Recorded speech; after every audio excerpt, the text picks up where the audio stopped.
देखिए इसमें हम लोग आज इस एनुअल एग्जामिनेशन जो 2022 में आया था क्वेश्चन सब उसी का हम लोग कुछ आज ऑब्जेक्टिव पढ़ेंगे और नेक्स्ट क्लास में और एक दिन हम लोग उसके पूरा कंप्लीट करेंगे। तो देखिए ये पहला सवाल है इसका कि 120 का अभाज्य गुणनखंड। तो 120 का अभाज्य गुणनखंड मतलब 120 जो अंक है उसको हम लोग गुणनखंड के रूप में तोड़ेंगे और वो अभाज्य संख्या के रूप में होगा। तो इसका देखिए पहला आंसर होगा 2 गुना 2 गुना 2 गुना 3 गुना 5, 2 दूनी 4, 4 दूनी 8, 8 तिया 24, 24 पचे 120। तो इसका पहला वाला है। ऐसा ऑप्शन आपको देगा तो एकदम याद रख लीजिएगा। और इसी तरह अभाज्य गुणनखंड इसका कितना होगा 2 गुना 2 गुना 3 गुना 3। तो इसको पूरा गुना कर लीजिए, 2 दूनी 4, 4 दूनी 8, 8 तिया 24, 24 तिया 72। तो इसका ऑप्शन नंबर 2 हो जाएगा। तीसरा देखिए 6 और 20 का HCF किसको कहें तो 6 को हम लोग अभाज्य गुणनखंड कहेंगे तो 2 तिया 6 और 20 का अभाज्य गुणनखंड क्या हो गया 2 गुना 2 गुना 5, 2 दूनी 4, 4 पचे 20। अब दोनों में से कॉमन क्या आया 2 आया तो वही 2 जो है उसका HCF हो गया। तो इस तरह तीसरा का 1 नंबर होगा। चौथा में देखिए m के लिए विषम संख्या का रूप क्या होगा। तो ये विषम संख्या का रूप क्या होगा 2m + 1 के रूप में होगा।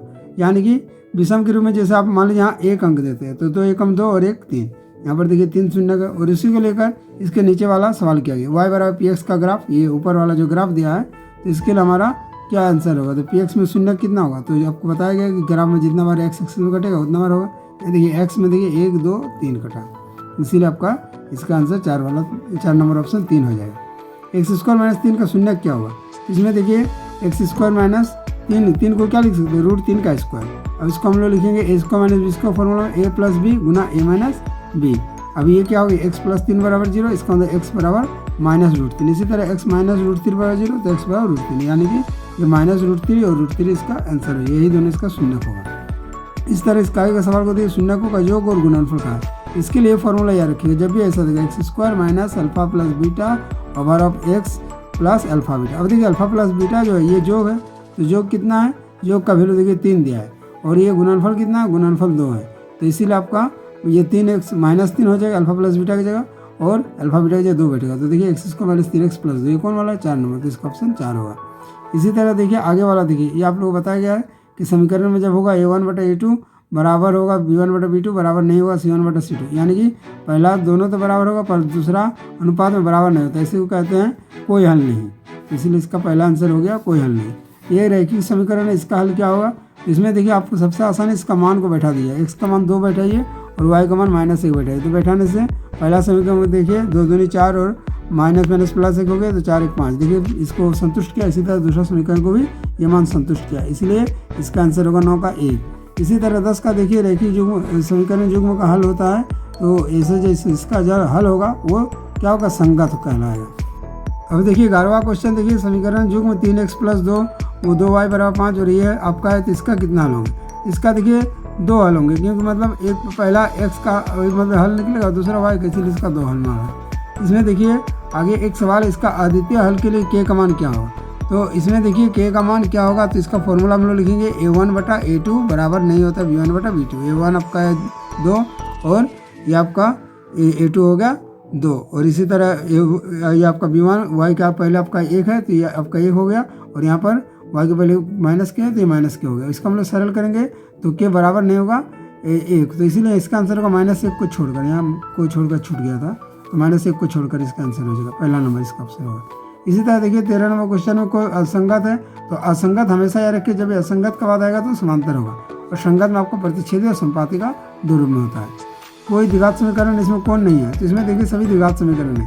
पहला वाला देखिए पावर 2 है, सरल कीजिएगा फिर भी इसमें देखिए पावर 2 आएगा, गुना कीजिएगा तो ये इस रूप में आएगा x² और x² रूप में, ये भी आपका द्विघात समीकरण है। हालांकि इसमें थोड़ा सा आपका मिस्टेक इसको हम लोग कह सकते हैं, ये x को हटा देते हैं क्योंकि ये आपका x² रूप में आएगा, ये भी x² रूप में आएगा पर ये देखिए आपका x³ के रूप में है तो ये द्विघात समीकरण नहीं, इसलिए इसका आधार पर इसका आंसर 4 दिया है। द्विघात समीकरण में 3x² - 5x + 2 = 0, तो इसका विविधकर क्या होगा।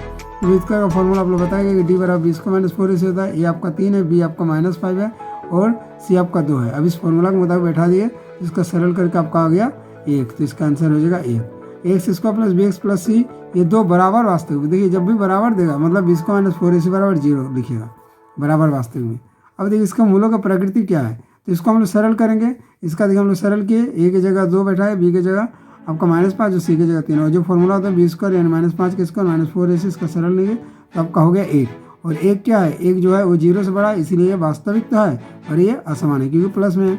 इसका आंसर हो जाएगा 2। इसी तरह 18 नंबर क्वेश्चन में देखिए इसका मूल समान, तो इसका भी फॉर्मूला वही 20 को -4ac, पर यहाँ पर बराबर 0 लिखेंगे क्योंकि समान कहा है, तो इस तरह से k का मान निकल जाए 4√3, तो इसका आंसर 2 होगा। ये मिस्टेक कुछ किताब में कुछ जगह पर है, तो इसका आंसर 2 होगा।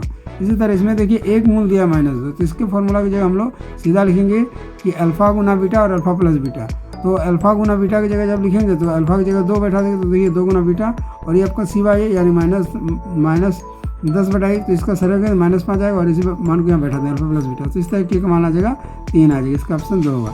इस तरह ये देखिए इसका मूल, तो इसके बाद आपका सीधा इसको तोड़ देने से आप आसानी से इसका मूल निकाल सकते हैं, और नहीं तो आप वही जो द्विघात समीकरण वाला सूत्र है उससे आप निकाल सकते हैं। तो इसको जब हम लोग तोड़ेंगे गुणनखंड के रूप में, तो इसका मान 1/2 और 2/3 आएगा। ये देखिए इसका हम तोड़ चुके हैं, इसको आप लोग देख लीजिए।